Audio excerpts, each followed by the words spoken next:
in people's living rooms, all the interaction and getting to know who our viewers and listeners are. When I was young, my dad used to say, "Nana, stop arguing." I wanted an outlet that would enable me to give my opinion.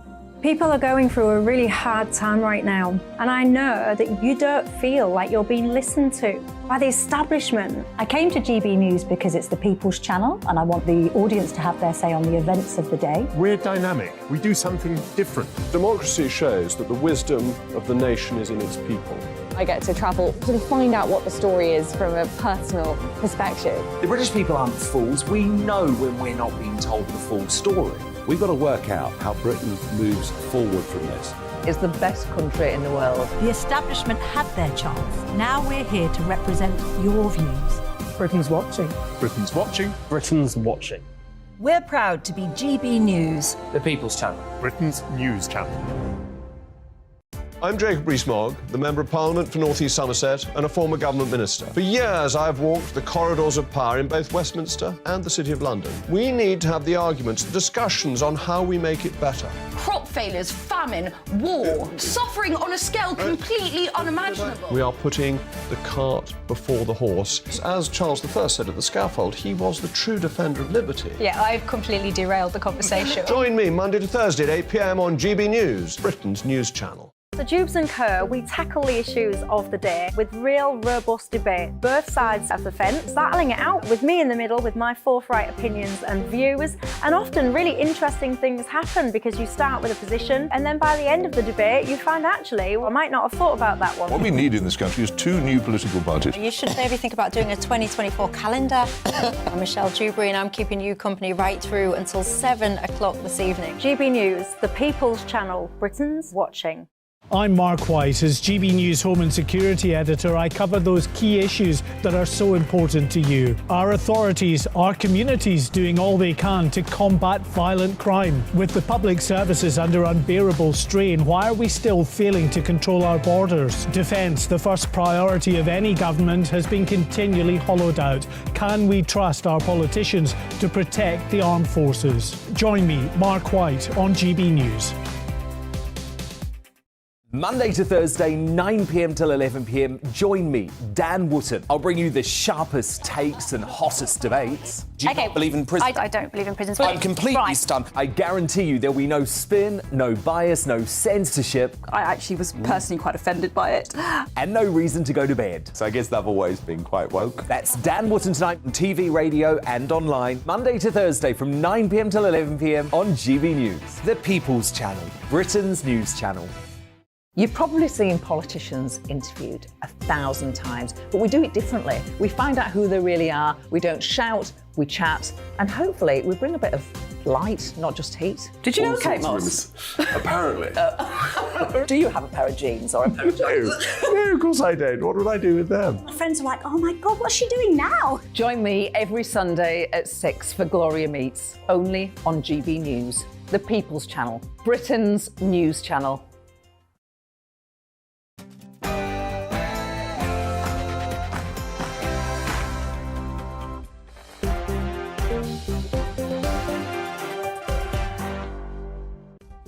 Hello there, it's 6 o'clock and I'm Michelle Dewberry. Coming up tonight, I always say to you one thing, don't I? It is very lucky for this nation that I am not your Prime Minister. Who would want that job? Now, if someone said to me, give me all of your WhatsApp messages, quite frankly, I'd end up in a whole host of trouble. Would you? Or is there anything to see in yours at all? Boris Johnson has been asked to hand over his, and get this, it's broken earlier this afternoon, that the person that shopped his diaries basically to the police was related to Harriet Harman.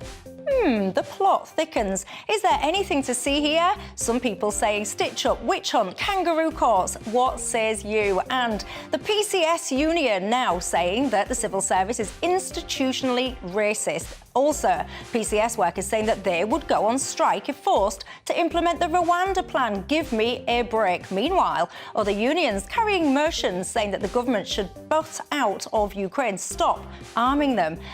Dear unions, I think you are getting a little bit ahead of yourself. What says you? And the former Archbishop of Canterbury says that more debate on assisted dying is needed. He reckons it is, I quote, profoundly Christian to want to alleviate someone else's suffering. Is he right? What says you on the topic of assisted dying? And Kathleen Stock, we're all familiar now with what's going on there. She's speaking at the Oxford Union. Our Prime Minister has staged an intervention, saying it's absolutely right that it goes ahead. Is it? Can people not handle free speech? Give me a break. And are you an older driver? Should there be an age limit to when you should have to leave the road? We'll have all of that to come, but before we do, let's bring ourselves up to speed with tonight's latest headlines.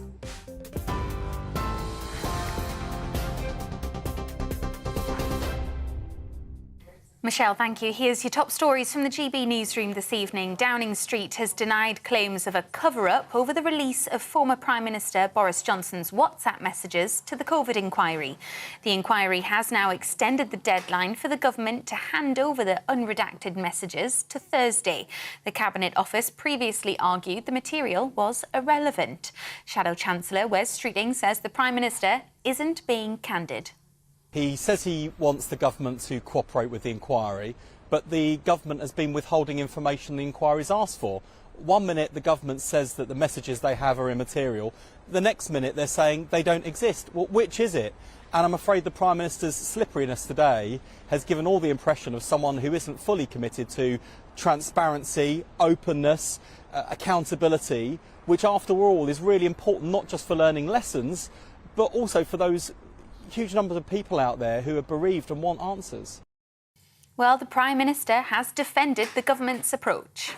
The government's handed over tens and tens of thousands of documents in a spirit of candour and transparency, because it is important that we learn the lessons of COVID. With regard to the particular question at the moment, we're carefully considering next steps, but the government is confident in its position. Russia's president has blamed Ukraine for a rare drone strike on Moscow, saying it was an attempt to scare and provoke him. The Kremlin claims it shot down all 8 drones, which targeted civilian infrastructure, describing the strikes as terrorist activity. Several buildings were damaged and at least 2 people were injured. And speaking in Estonia ahead of a NATO meeting, the Foreign Secretary James Cleverly has supported Ukraine's right to defend itself. That Ukraine does have the legitimate right to defend itself. It has the legitimate right to do so within its own borders, of course, but it does also have the right to project force beyond its borders to undermine Russia's ability to project force into Ukraine itself. Meanwhile, Ukraine has denied responsibility for the attack in Moscow while dealing with the fallout of Russia's latest strikes on its capital, Kyiv. 1 person was killed in the capital and 4 others killed across Ukraine. At least 34 people have been injured, including 2 children. It's the 3rd time Russia's struck Kyiv in the past 24 hours, with Ukraine's military claiming to have intercepted more than 20 drones. The Prime Minister says plans to restrict the marketing of vapes will prevent what he called the unacceptable targeting of young people. Ministers say they'll close a legal loophole allowing retailers to give free samples to children in England. They'll also consider banning retailers selling nicotine-free vapes to under 18s. The director of the UK's largest e-cigarette and vaping retailer, Doug Mutter, says it's a welcome step, but tough action is needed to back it up. We want actually to push further and ask for tough sanctions to follow up the statement where we bring in fines of up to £10,000 per instance, because the fines are not happening. This loophole needs closed out and we need to stop these products being accessible to children. Eamon Holmes has alleged there was a total cover-up of Philip Schofield's affair with a much younger male colleague at ITV's This Morning. Schofield quit the show on Friday and was dropped by his agency after admitting to an unwise but not illegal affair. In a GB News exclusive, former This Morning host Eamon Holmes claimed executives at ITV knew about the affair and covered it up to protect Philip, Holly Willoughby and the brand. I didn't know anything. I heard some rumours. Where were you going to go to with these rumours? Who? You know, everyone was team Philip and Holly. And They were there together, they were seen together, they were the brand.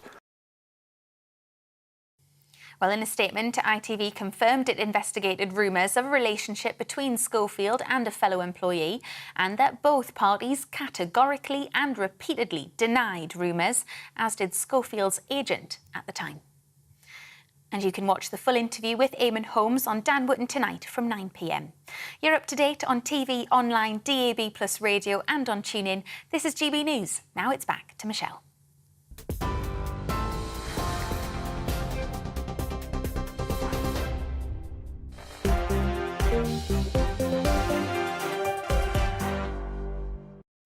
Thanks for that, Bethany. I'm with you till 7 o'clock alongside me, David Curtin, the leader of the Heritage Party, and Atul Hatwal is the editor of Labour Uncut. Good evening, gents. You know the drill, don't you? It's not just about us three. It is very much about you. What's on your mind tonight? GBViews at gbnews.com is the email, or you can tweet me at GBNews. Now, I was going to lead this show today talking about Boris Johnson, wondering whether or not he should indeed be forced to hand over pretty much everything, really, unredacted, all of his WhatsApp stuff. I wouldn't want to do that. Quite frankly, would you? I think I personally would get in trouble. Never mind Boris Johnson. You take anything out of context and you can read something into it, especially in this day and age, especially with the culture and all the rest of it that seems to exist at the moment. And then I thought to myself, you know what, I'm not going to debate it because they've kicked the deadline down the road. It wasn't today now. It's going to be Thursday instead. And then the news broke that the person that apparently leaked the diaries to the police, which of course you'll be familiar with, has caused this latest investigation. Alex Chisholm, his name is related to Harriet Harman. I find this quite fascinating. So, actually, I'll come to you first on this, Atul. Many people saying this is a witch hunt, and this is proof, basically, that this is all a bit of a kangaroo court. What do you reckon? I think who Alex Chisholm is related to is completely irrelevant. There are 3 points that are salient here. Number one, no one has said that the written guidance in terms of what should have been handed over, which is originally referred by the lawyers, Boris Johnson's own lawyers, and to the police. No one said that's wrong. Two, for something as incendiary as this, Alex Chisholm wouldn't have just done this on his own. He'd be accountable to his boss, who's the cabinet secretary in some case. Number three, it's such a big deal. It's going to be headlines.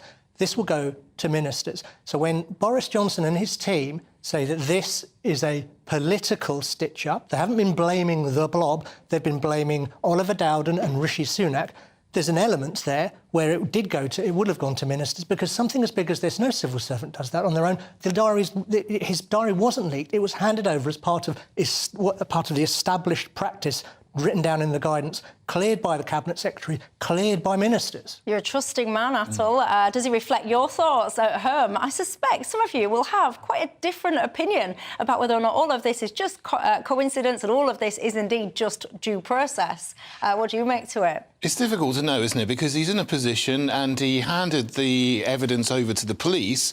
You know, if there was some wrongdoing, some criminal wrongdoing, then that should happen. This investigation, though, is going on, I think, till 2026. And it is absolutely right that we get to the bottom of it. Look, I have no sympathy for Boris or the Labour Party. They're both in it together in terms of establishing lockdowns and all the things that went with it that actually ruined the country and the economy and all the other things that happened that were very, very bad. So, you know, it's a little bit hypocritical for them to be, you know, trying to take the moral high ground when they were in it together. But the investigation does need to go ahead. And I think that everything that is evidence that you have in terms of Boris Johnson's messages should be made open to everybody to see. Do you? But you see, maybe I'm just a little bit... I don't necessarily trust the media as well to behave properly, because I think there's so much sensationalism at the moment. There's so many agendas at play. And if actually things could be trusted, there you go, have a look at that, pick what's relevant and deal with it in a professional manner, then fair enough. But I think what we're going to see is this ridiculousness of escalation of, oh, my God, look what he said to Dominic Cummings. Oh, my God, look at what he called these people. I mean, pack it in. I would defy anyone. Get your WhatsApp out. Let me scrutinise every single inch of it. And anyone will find something wrong with what anyone's saying or doing. Final word, go. I think there are two separate points here. One is when those WhatsApps are handed over to the inquiry, as inevitably they are going to be, there needs to not be a leak. The chair of the inquiry, Lady Hallett, made a very specific There's definitely going to be a leak, though. She made a very specific point today about the terms of a reference and what she is tasked to do. One of the things she is tasked to understand is did ministers have their eye on the ball about the pandemic, or were they preoccupied with other issues? If Boris Johnson's WhatsApps are full of, oh my God, it's all about the wallpaper, oh my God, I need to arrange £1 million loan from 5 other people, I haven't got any money, Christ, someone bail me out, and there's one WhatsApp per 1,000 about the pandemic, that is legitimate as evidence to the inquiry to say he didn't have his eye on the ball. That's what she's trying to understand. Well, you're a trusting man. You just don't wash with me. I think there are way too many leaks. I think there's a huge agenda at play. I think that a lot of people do not want to see Boris Johnson return to politics. They're probably a little bit threatened by him, actually. They think that he could galvanise rally support around the Tories at the next general election. Maybe I'm just being a bit of a cynic. You tell me, I'll let you. With a judge at home. Let's talk, though, shall we, unions? Because if you ask me, I think a lot of these people are getting a little bit too big for their boots, too far ahead of themselves. They seem to be forgetting their primary job in lots of cases. You will have seen the PCS union. That's the one. It basically looks after civil servants. They were saying pretty much the whole civil servants is effectively institutionally racist. I've got to say, when I hear that sentence, I do confess it does just kind of make my eyes roll. Not that I'm undermining racism. Not that I think that racism is OK, because I don't, but this whole phrase of institutionally racist, I say, oh, come on now, it's just like the latest phrase, if you ask me, to get people going. Anyway, not only have they been saying that, there's now conversations that people in the Home Office could go on strike if they're asked to implement the government's Rwanda scheme. Pretty disgraceful, again, if you ask me. It doesn't just stop there. You've had other unions floating these motions now, basically trying to influence British foreign policy, for example, calling on the government to stop arming Ukraine. I laugh because I just think that people are just getting a little bit ahead of themselves. Represent your members' best interest, get them the best pay, get them the best conditions, and that's the end of it. That's what unions are supposed to do. They're supposed to represent their workers. Them going into politics and actually having this kind of sixth form political society type debates is like, well, it's very entertaining for them in their conferences, and they suppose they can feel like, oh, they're more intelligent than they are. But actually, this is not what the union should be doing. So, I mean, this motion to say the civil service is institutionally racist is absolute nonsense. I mean, I would say it's more institutionally woke than institutionally racist. I mean, they're bending over, to support Black Lives Matter and LGBT Pride Month and all of these kind of things. So, you've got another union actually saying, we're going to try to go on strike and not implement the government's Rwanda policy. No, I don't agree with that policy, but the civil service is supposed to be apolitical and to do what they're told. So you've got unions here actually going way, way beyond their remit, and they need to just get back in their box and do what they're supposed to do. That's fair, isn't it? There are 3 different examples here. For the PCS, they are representing their members. The data that the PCS General Secretary has been talking about says that if you are black, you are half as likely to be promoted. Now, I haven't seen anyone quibble with that data, and either there is some aspect of racism, and it's not that there's racists in every nook and cranny, but there is, that has to be one of the avenues of inquiry as to, if you're black, why aren't you being promoted? Is because the alternative is that one would say that people of minority communities aren't good enough. So I think the PCS is representing its members. In the Home Office, I actually agree with David. I don't think that civil servants should go on strike just because they disagree with the policy. As long as it's legal under British law, and it is, and I despise that policy, but as long as it's legal under British law, they should fulfil their jobs. And as far as the... But that's not what they're literally saying the opposite. What they're saying is... Yeah, I think they're wrong. Yeah. I think they're totally wrong to do that. But you see, I would fire them. I would sit there and say, right, OK, your job is, this is our policy, your job is to enact that policy. Oh, yeah, but miss, I don't want to do that. You don't want to do your job, no problem, out you go, and I'll get someone else in that does. I think... I'm not familiar with what the sort of disciplinary processes are, but I certainly don't think going on strike because you disagree with a policy is the right approach, as long as that policy is legal. And the last example is with the University Lecturers Union saying that we shouldn't be supporting the war in Ukraine, which is completely bananas. They're in the middle of a very big strike, huge amounts of disruption to students, huge amounts of disruption across universities. have no idea what they're doing talking about Ukraine in that way. And the General Secretary of that union hasn't done herself any favours by saying she supports all of the motions, or she issued some equivocal statement. So of those 3 cases, the PCS is representing its members because some of its members are being discriminated against and aren't being paid, and no one said that the data is incorrect. The other 2 cases... What do you mean they're not getting paid? They're not getting promoted. They're not advancing. Why are you... Well, not you, but why is the conclusion then reached that, right, look, so I don't know, so I've got 5 members of staff, 2 black, 2 white. The white ones have been promoted, so therefore I conclude that this is institutionally... It's the conclusion that I disagree with. It's not just 1s and 2s. It's across it's a survey across the civil service. So it's not anecdotal. But why the conclusion? Because, yes, OK, I would share. If someone said to me, right, OK, all the black people in this company, they're not getting promoted and all the white people are, I would go, OK, alarm bell ring. That is concerning. Let's dig into it. So for me, fine, symptom of a problem, let's dig into it. It is the conclusion, then, that people are going, definitely racist. You're definite racism here. That's the bit that I've got a problem. I think you're picking up on the term institutional racism. I am picking up on that term. But what you just said was that if that data is right, then there's probably... the potential presence of racism needs to be investigated. I think that's the substantive point. One can call it institutional representation, one can call it whatever. I didn't say racism needs to be investigated. No, what needs to be investigated is what is going on. So if that is the situation, and this is one of the things that I get angry about when people say about gender pay gap, what they'll do is they'll look at an organisation and say, right, you've got 10 guys, 10 girls, the guy gets paid more than the girl, so therefore there's this huge gender pay gap, men are prioritised more than women. But it's ridiculous because you're not taking any notice of, right, who's doing which job?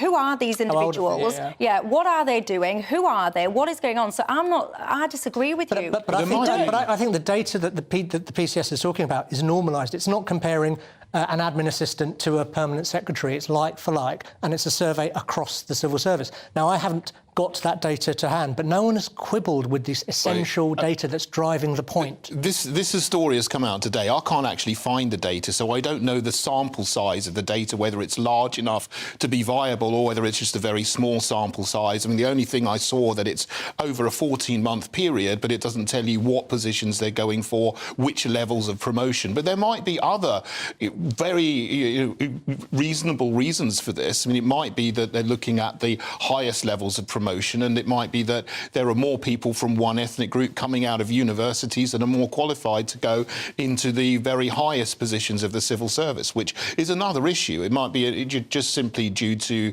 the educational background of people. I don't know. But there's something that needs to be looked into, perhaps more in more detail, because we've just got the headline and we need to dig into this to actually see what's going on. I just hear all the time, people, you need to check your unconscious bias or whatever the latest terminology is. But yet everyone seems to be absolutely fine with people taking a data set and approaching that data set with unconscious bias or a predetermined outcome. And instead of looking at it going, genuinely, what is going on here, they will look at that and go, I think it's racist and I need to try and prove now that this is racist. Again, that's part of the point here, which is my understanding is it's a normalised data set. It's comparing like with like.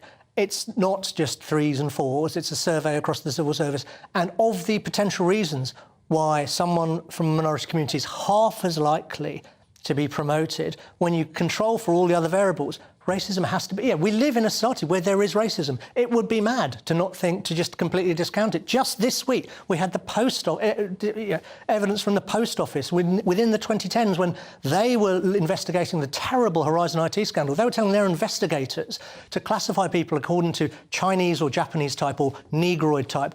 I don't think the board of the post office were ever Klansmen or members of the National Front, but something like that could happen in that institution. Says to me, it can happen in lots of different places. Racism is a potential reason. Let me just understand. So what you're saying was when they were collecting the data and saying, is that person Japanese or whatever, you're saying that was wrong? No, they weren't saying, are they Japanese? They were in the forms, in the instruction to the investigators, they had the terms Chinese/Japanese type and Negroid type. It's unbelievable. What they should do is just promote the best person for the job, and I'm sure that that's what they're doing according to objective criteria, and it might just so happen that you get certain racial groups getting promoted more than others, but I'm sure that they look at people on an individual basis and they're not actually racist. I mean, this is a union. Unions are well known for actually coming and throwing up these accusations of institutional racism, sexism, homophobia, transphobia and everything. So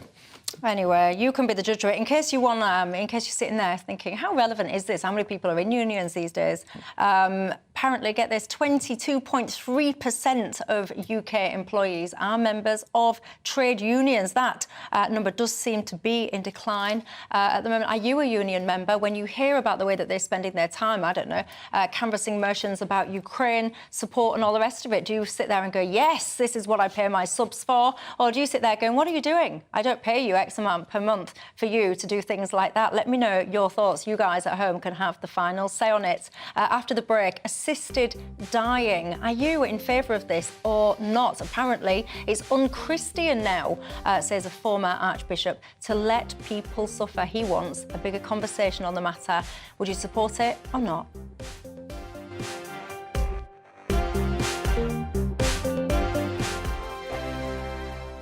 First and foremost, I am a GB News fan, and I was before I was working here. Just love the fact that we're asking the questions that a lot of establishment media won't ask. With a bit of a twist, we not only want to inform you, but we want to keep you entertained. It's worth the drive because you get in and the team's all ready and waiting, they're itching to go, and it's a proper little family. GB News is the People's Channel. It's the audience that makes the programme sing. We're giving our viewers and our listeners a voice. I see the thousands of your letters, tweets, emails, you name it, coming in. Britain is broken. How on earth did we get into this mess? But more importantly, how do we get out of it? The establishment had their chance. Now we're here to represent you. It's time for something different.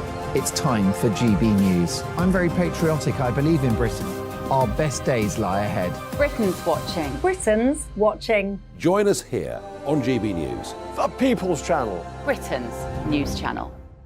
I'm Simon Evans. Join me on GB News for Headliners at 11 p.m. What's the scoop? I'll be joined by two of the country's top comedians. That's right. As we take a look at tomorrow's newspapers tonight. We're going to get into trouble. If it's a big story, we'll be covering it. Spill some tea on him. There we go. But we'll also have some fun. I wouldn't stick up a bank. My father didn't love me. So anyway, Headliners every night from 11 on GB News, the People's Channel, Britain's news channel. Westminster is going around in ever-decreasing circles, followed by the media. Britain is broken. How on earth did we get into this mess? But more importantly, how do we get out of it?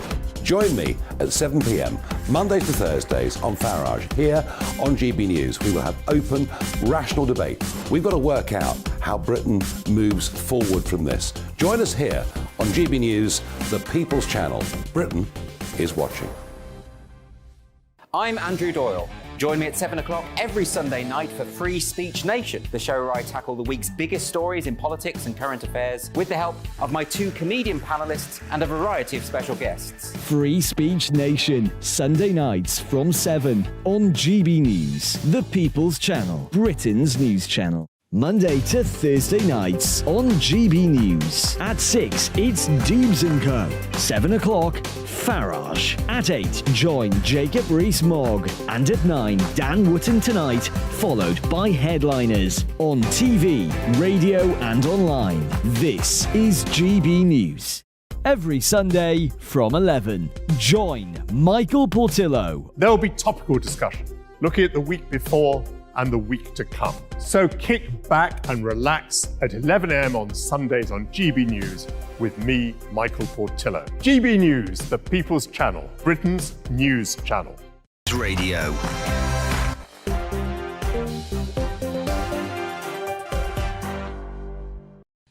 Hello all, I'm with you till 7 o'clock tonight alongside me. David Careton is the leader of the Heritage Party and Atul Hatwell is the editor of Labour Uncut. If you've just tuned in, you've missed out everyone we've just been getting into. Harriet Harman, Boris, and also unions as well. You'll have to watch it on Catch Up if you missed us, but I'll have some of your responses to that before the end of the programme. Now, the former Archbishop of Canterbury, he wants more conversation and debate on assisted dying, saying it is profoundly Christian to want to alleviate somebody's suffering. The Church of England officially opposes assisted dying, which, of course, we will all know, remains illegal under UK law.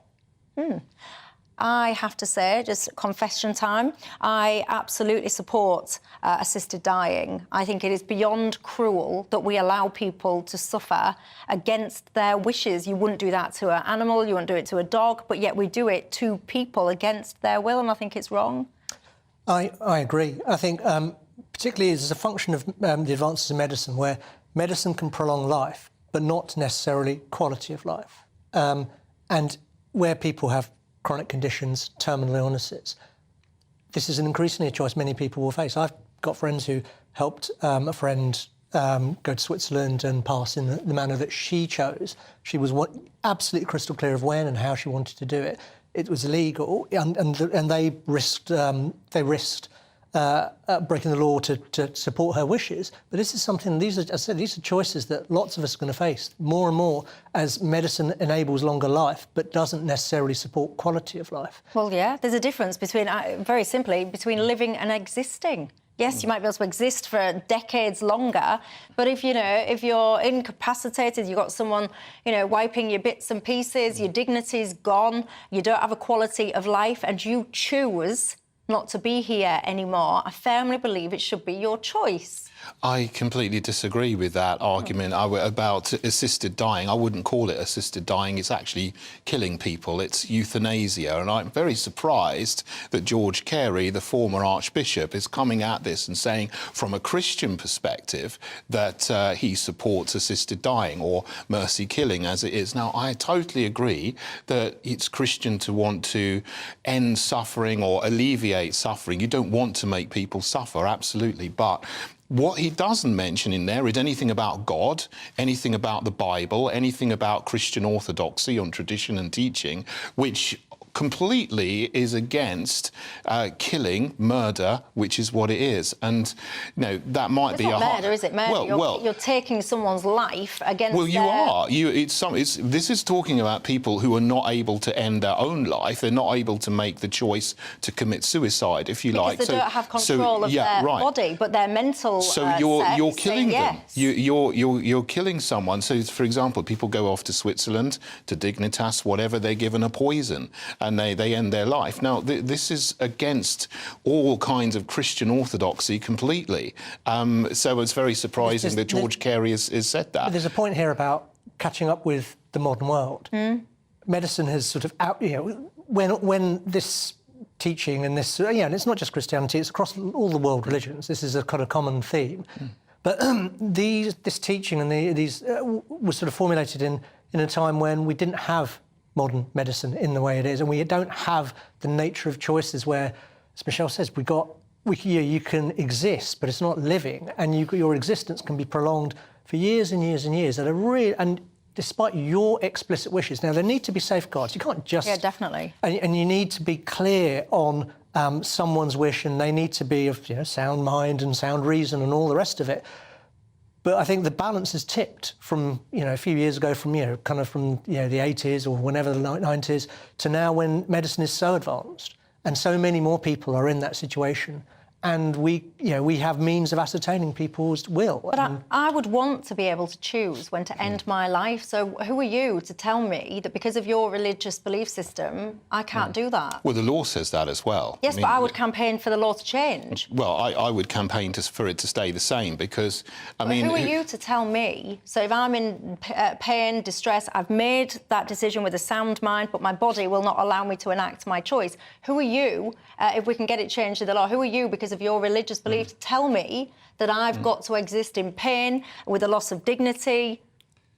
Someone is going to have to do the deed, if you like. Someone is going to have to give you the thing that kills you or kill you themselves. So you're actually legalising someone else killing you or killing whoever wants to be killed in the end of their life. And there are no safeguards on this. If you bring this in and allow this to happen, who is to say that there will not be any kind of coercion to do this? How do you know if someone has not been killed without their consent? And wherever it is brought in, it's been brought in Belgium, in the Netherlands, in Canada, there is an immediate escalation and widening of the remit from mercy killing, from people who are terminally ill in lots of pain, which is what you're saying, but that's the edge condition, and then it expands to people who are just terminally ill, maybe not in pain, then people who are seriously ill, then people who are mentally ill, then people who are perhaps just depressed or in poverty. But in Canada who are you? This is what I can't I'm a person with an opinion. Yeah, but if you don't want someone to end your life, that's your choice. Yeah. But who are you then to dictate to somebody else that they can't have that option for them? That's what I can't get my head around in this. Well, I mean, I've given two very good reasons why we shouldn't do it, and those are secular reasons. The Christian reason, also, again, going back to George Carey, is that this is against everything that we've had, and you said as well, in all faiths, through all of time, and I think that that stands in the modern world as well. Well, yeah, I mean, I profoundly disagree that people can tell somebody else that they have to live in pain and suffering. I profoundly disagree, but where I do share your concern. Take a look at this, everyone. You alluded to it yourself a second ago. In Canada, because even I confess, as much as I do support assisted dying, I do get concerned about slippage, which is your point. In Canada, look at this. The percentage of people that would support assisted dying on the following grounds. So people would support it. Poverty. 27% of Canadians would support that. Homelessness, 28%. Mental illness, 43%. Disability, 50%. Inability to receive medical treatment, 51%. So as much as I disagree with David on the concept of it, I do definitely share concerns. You know, you can't kill someone because they're poor. No, of course not. And it's ridiculous to think that this is just a free-for-all and suddenly there's going to be mass murder. There'll be safeguards put in place. We live in an open democratic society, and there needs to be safeguards put in place and accountability that those safeguards are adhered to. And at the moment, we do have assisted dying. It's just doctors who choose. Well, they shouldn't be. They're breaking the law if they're actually doing it. And if you know if someone is doing it, you should report them to the police because that's wrong and it's illegal. Well, but wherever it has been brought in, and this is the important point I made earlier, it does expand. There is always this slippage. There is always this expansion of the remit very, very quickly, despite whatever safeguards have been brought in. We've seen that every single place has been brought in. Something like this isn't brought in. More and more people are going to take matters into their own hands, and that in itself brings danger. It brings threat to the people, the loved ones who support someone in making that final journey. And as I said, we have this already. You know, when there's when doctors are given advice to do not resuscitate. Yeah, DNRs and stuff like that. You're quite right. Well, I mean, there was a lot of DNRs given out over the lockdown period, and that was so wrong. True. Yeah. The 40,000 or so people who were injected with midazolam and morphine who could have survived, that was so wrong. Well, what do you think This justifies that. What do you think to it? I think a very emotional topic that will divide people. I wish if I could wave a wand, I would legalise it tomorrow so that if you choose, this is your choice, it's your life. If you chose that for you, you should be able to do that. I just do not know, and I haven't been convinced why somebody else can tell you that cannot be your ending. You cannot die with dignity. I'll throw it open to you. I'll be fascinated to see what side of the fence you come down on. As you're all aware as well, Kathleen Stock speaking at the Oxford Union. Cool, blimey, it was front page news, this one. Everyone on the Telegraph today. Rishi Sunak staging an intervention saying absolutely this should have been allowed to go ahead. There's carnage among protesters there that are outraged that she dare suggest a man is a man and a woman is a woman. Why cannot people bear to hear opinions that they disagree with? You tell me.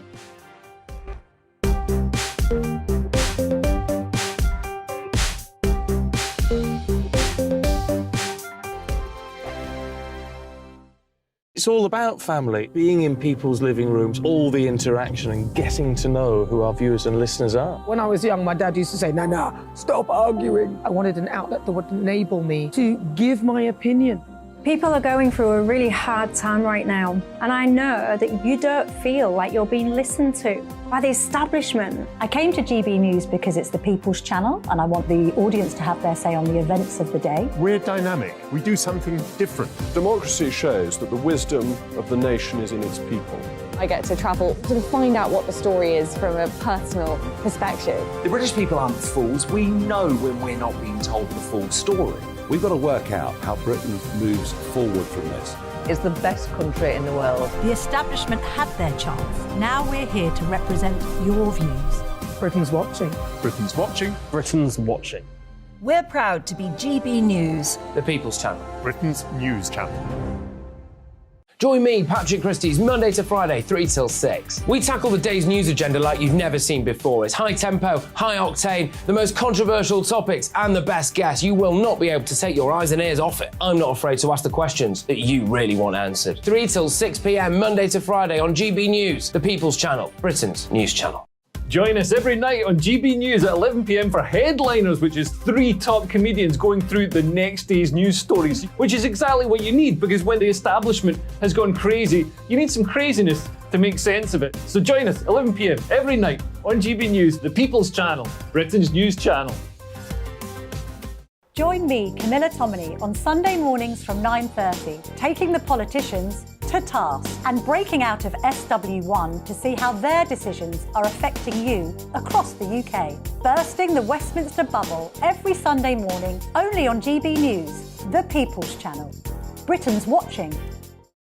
I'm Jacob Rees-Mogg, the Member of Parliament for North East Somerset and a former government minister. For years, I've walked the corridors of power in both Westminster and the City of London. We need to have the arguments, the discussions on how we make it better. Crop failures, famine, war, suffering on a scale completely unimaginable. We are putting the cart before the horse. As Charles I said at the scaffold, he was the true defender of liberty. Yeah, I've completely derailed the conversation. Join me Monday to Thursday at 8 p.m. on GB News, Britain's news channel. So Dewbs Co, we tackle the issues of the day with real, robust debate, both sides of the fence, battling it out with me in the middle with my forthright opinions and views. And often really interesting things happen because you start with a position and then by the end of the debate you find actually, well, I might not have thought about that one. What we need in this country is 2 new political parties. You should maybe think about doing a 2024 calendar. I'm Michelle Dewberry and I'm keeping you company right through until 7 o'clock this evening. GB News, the People's Channel, Britain's watching.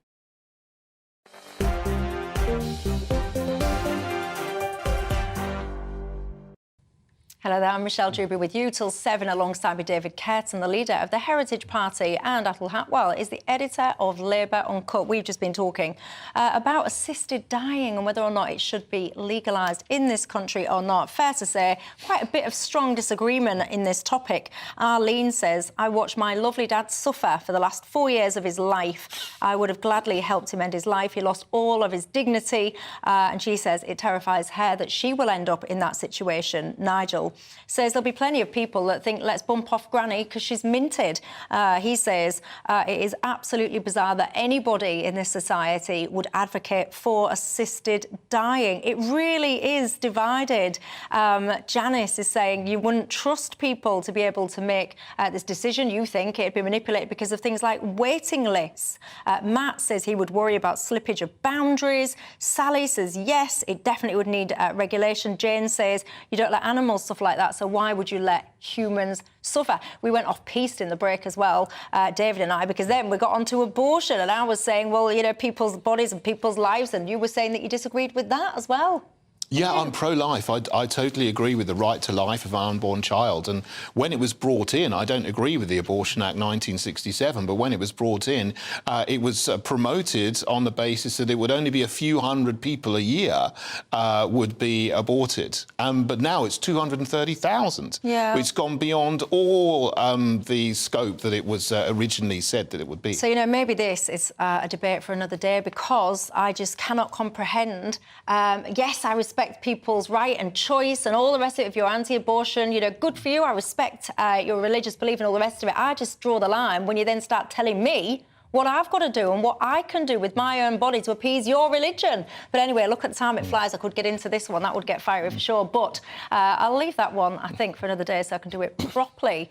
Gender critical feminist. Do you even know what that is? I found that ridiculous because I just think actually it's just someone that speaks the truth and is quite sensible. But anyway, Kathleen Stock speaking at the Oxford Union, happening as we speak actually. And long story short, we know it by now. It's created a lot of controversy. Rishi Sunak has spoken out. That is front page news today. He's saying that free speech should be permitted. But it's all getting a bit nasty, this whole conversation about biological sex, trans rights and all the rest of it. What say you? Kathleen Stock needs to speak. People can protest outside, but they can protest. You know, that's part of the right part of the rights in our country. You can protest.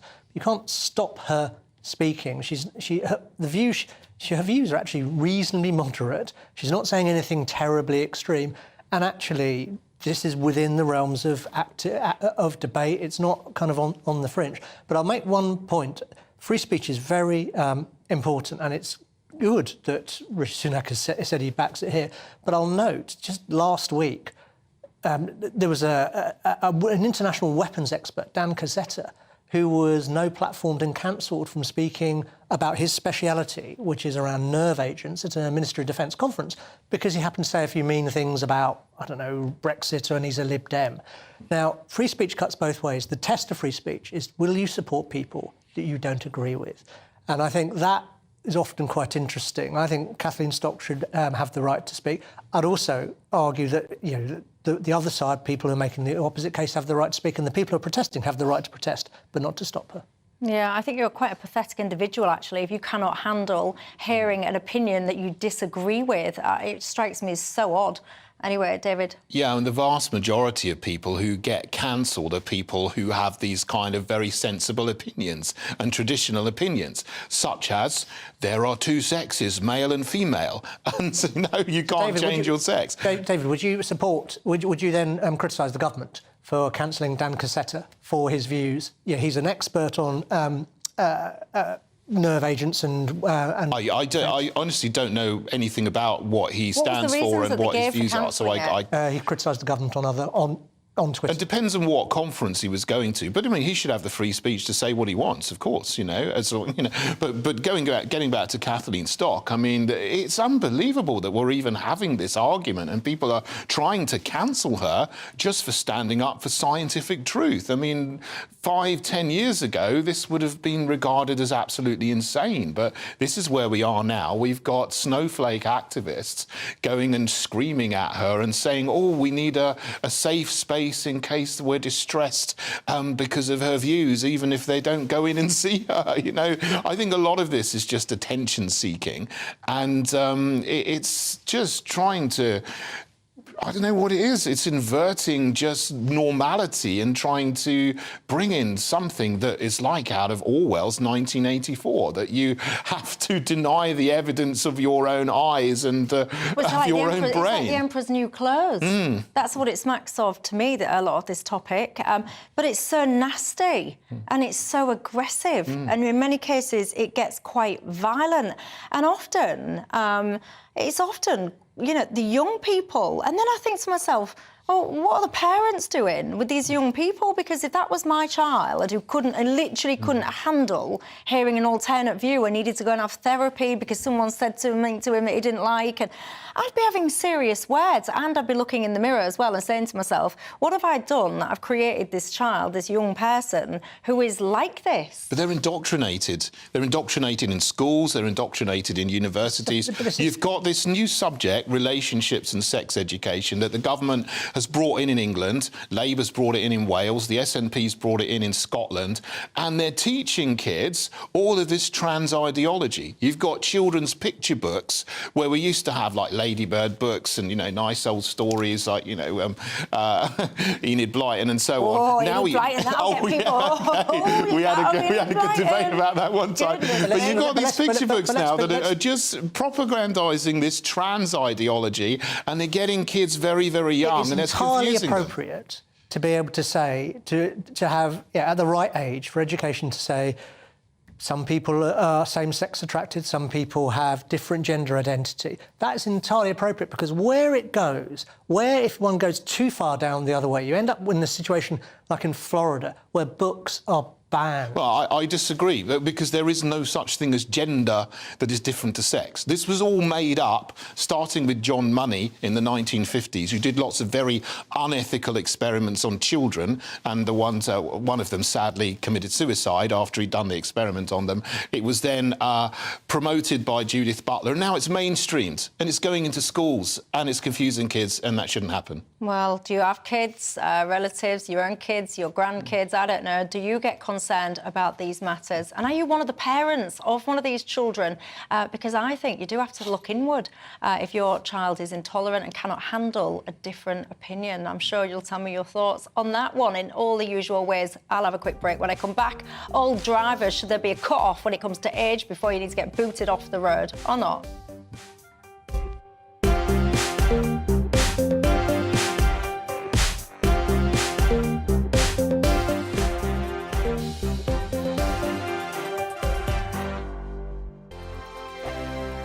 I joined GB News because I was sick and tired of not hearing my views being represented, not just mine, but so many people that I knew and spoke to. I just couldn't get my voice out there. I couldn't say anything. I couldn't do anything. Whatever the narrative was, I kind of had to follow it. GB News is there to provide a voice for those who have been ignored by the establishment media. We think different things, we've got a different style. GB News is here to be optimistic and positive about the future. It's real kind of dynamic and flowing, with the audience very much at the heart of it, like a big family. Here at GB News, we talk about the things that matter to you. Hearing the voices from right across our towns and cities, especially our towns. All sides of the argument represented with a heavy dose of opinion. We're on a mission here to make a difference. And the GB News family really is here for you, and whatever time of day you can watch or listen. Britain's watching. Britain's watching. We're proud to be GB News, The People's Channel. Britain's news channel. I'm Mark White. As GB News Home and Security Editor, I cover those key issues that are so important to you. Our authorities, our communities doing all they can to combat violent crime. With the public services under unbearable strain, why are we still failing to control our borders? Defence, the first priority of any government, has been continually hollowed out. Can we trust our politicians to protect the armed forces? Join me, Mark White, on GB News.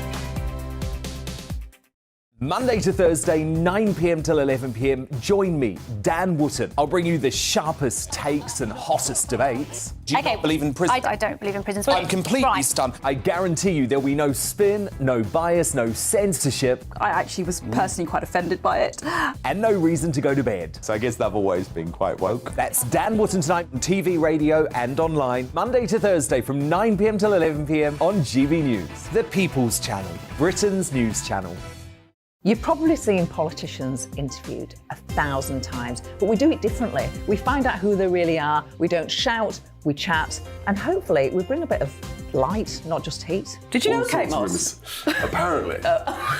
Do you have a pair of jeans or a pair of jeans? No, of course I don't. What would I do with them? My friends are like, oh my God, what's she doing now? Join me every Sunday at 6 for Gloria Meets, only on GB News, the People's Channel, Britain's news channel. Start the day with GB News. We catch up on all the big stories you didn't hear the night before. And take a look at what the world's talking about this morning. That's right, Monday to Thursdays from 6 o'clock. It's Breakfast with Eamon and Isabel. Straight after breakfast, join us, Bev Turner and Andrew Pearce. We're going to take you through till noon. We'll be tackling the big topics of the day, including the things that the other channels just won't talk about. If it's happening here. Wake up to mornings on GB News, the People's Channel. Britain's news channel.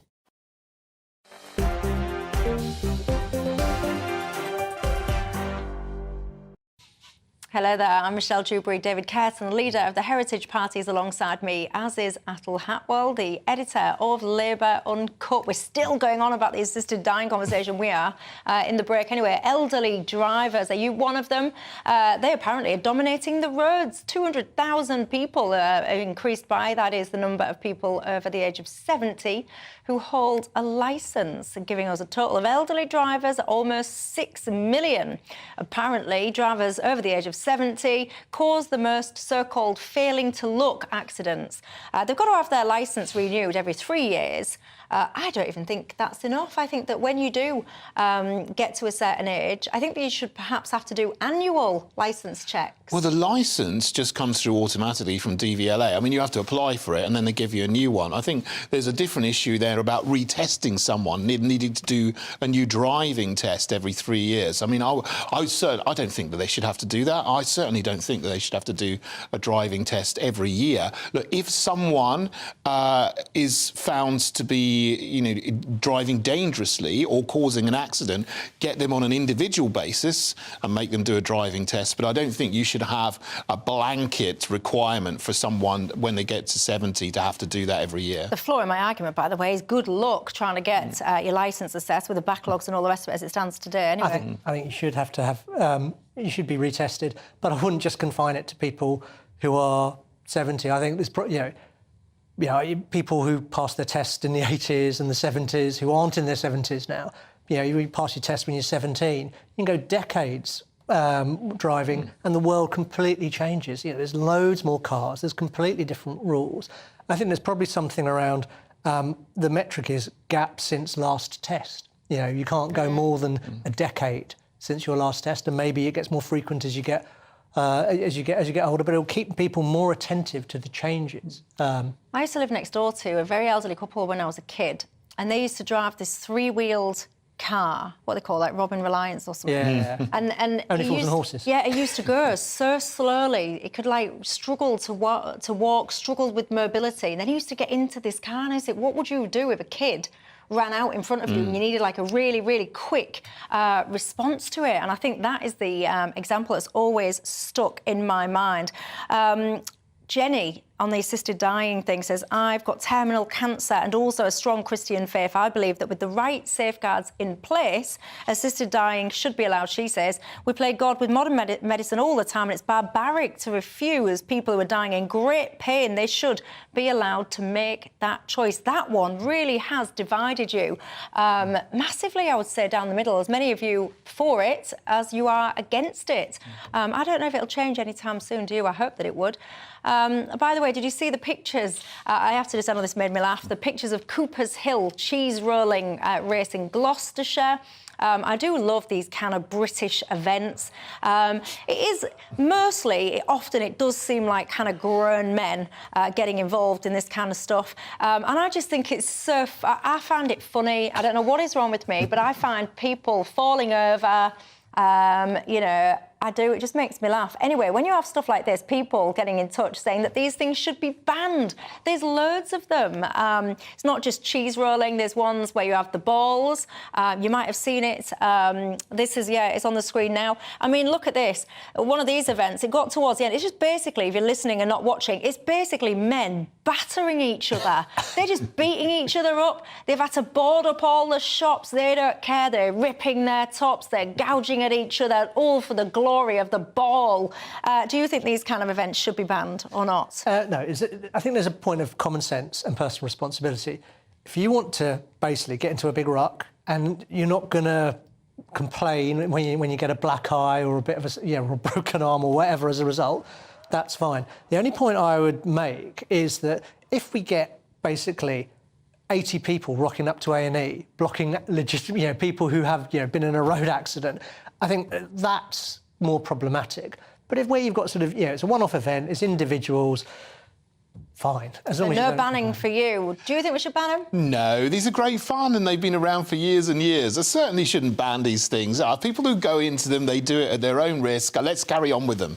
Every time I watch one of these videos, I like to focus on a different individual each time. And when you actually look at the state of some of these people and the mess that they get themselves into, I know it's a bit mean, but I do find it absolutely hilarious. And I like that. We've had a lot of disagreement on this panel today, but we've ended it on a common ground. We all collectively collectively say do not ban these events? Have you got one of them where you live? Do you think it is absolute carnage? Do you think they should be banned, or do you think they should continue? One of you just getting in touch on that assisted dying topic, saying it is the ultimate arrogance from the state to think that they should be able to ultimately decide when you die and with how much dignity or not. Got to say, I completely agree with you. That debate will rumble on and on. But for now, gents, that is all I've got time for. Thank you very much. We'll pick up on that abortion one another day, young man. Very strong disagreements there. But for now, have a great night. Nigel Farage up next. Do not go anywhere. Hello there, I'm Greg Dewhurst and welcome to your latest weather forecast for GB News. High pressure keeps it settled, largely dry over the next few days, sunnier skies across the west, and then across eastern areas we just have a bit of a keen northeasterly breeze, which means it'll be a little bit chillier at times over the next few days, but really settled and dry going forward. For Tuesday evening, best of the late sunshine across western parts of the UK. Further east, it will generally be quite cloudy. The cloud thick enough, perhaps, for a few spots of light rain or drizzle. And just notice how that cloud pushes its way westwards as we move through the night. Temperatures not as cold as recent nights due to more cloud around, so temperatures holding up close to double figures. But it does mean a bit of a grey start to Wednesday morning. Best of the sunshine first thing, Northern Ireland, Western Scotland.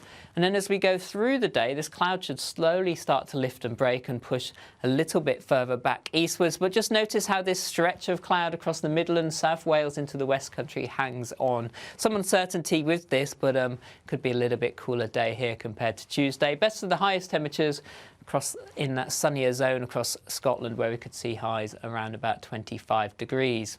Elsewhere, quite cool to end Wednesday, particularly in the east of that cloud into the early hours of Thursday morning. That cloud once again starts pushing its way westwards. Best of the clear skies holding on across the northwest of the UK here. Temperatures dipping into single figures elsewhere, around 9 to 11 Celsius to take us in Thursday morning. So a bit of a grey start once again. A few spots of drizzle in the wind, but that cloud again lifts and breaks. Hopefully it will push back a little bit further eastwards quickly on Thursday, allowing more in the way of sunny spells to develop. Notice how Wales and the southwest get the lion's share of the sunshine, and temperatures here in the low 20s, staying fine and dry for Friday and into the weekend, temperatures in the low 20s.